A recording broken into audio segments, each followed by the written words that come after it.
Hi there, we have 2 weeks left on the Sunray Shawl knit along, and that means we're 2/3 of the way through. Some people are absolutely sailing through now, really got the hang of the pattern and more than halfway sort of onto their second ball. That's really lovely. And some people have just got started or just about to start. Also brilliant, that's great. All the tutorials are there on YouTube, and we've got all our weekly videos that you can go back over. If you get stuck at all, please just message me as always. But it has been a pretty quiet week on the questions front, so I'm hoping no news is good news and everyone's okay. But if you're not, just drop me an email.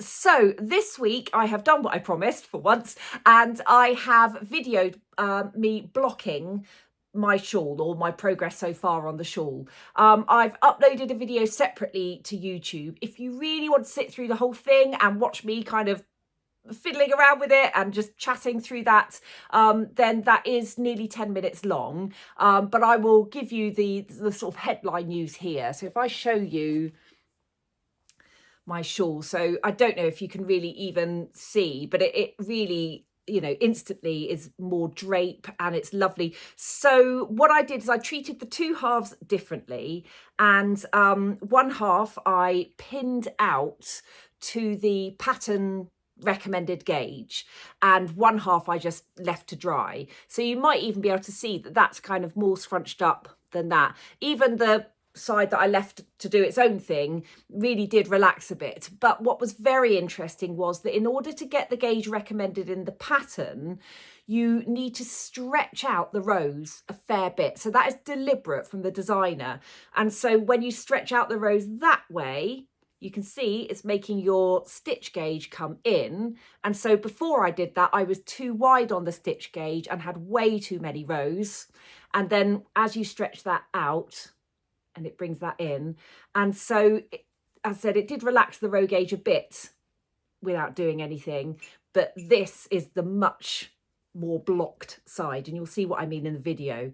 I will definitely be blocking fully my finished item to get to the gauge recommended in the pattern, because of course that will also affect the size and shape of the shawl.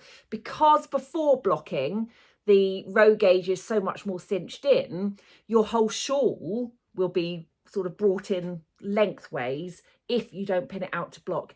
And I've been thinking about this quite a lot, actually, that although, you know, it's really fun sort of seeing this dense, squishy pattern coming out, if it was a jumper maybe, or for a stiff cowl, that would be lovely. But for a shawl, which you should be able to sort of drape around your shoulders, actually you do want it nice and drapey.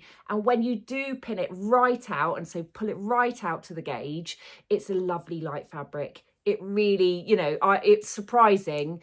Well, it's not surprising, I suppose, what a difference it made. And so I by far and away prefer that fabric. Both were washed in the same way. And so that Leporello concertina-y pattern sort of does still come out. So that's the non-pinned side. And that is the pinned side. So it does flatten it out, you know, but it is still there. You can still see, as I do that sort of light and shade. So yeah. Oh, I'm sort of showing you the wrong side now. Anyway, so both sides, it does make a difference. So make your own decision, but I will definitely be pinning it out to make sure I get that full size of the shawl and that it's really lovely and drapey and light. I really think it's worth doing. So as said, you can watch my video if you want to get more of an idea of how I did that. And you can just, when I blocked it, I had the right side up, and then when I wanted to pin out, I sort of put my pins in each of the valleys. I thought that was quite a sort of neat way to do it. Anyway, so yeah, that's that really, and I hope that is helpful to some of you, and that's about it for this week. So happy knitting. Let me know if you've got any questions at all, and I will check back in with you all next week. Bye.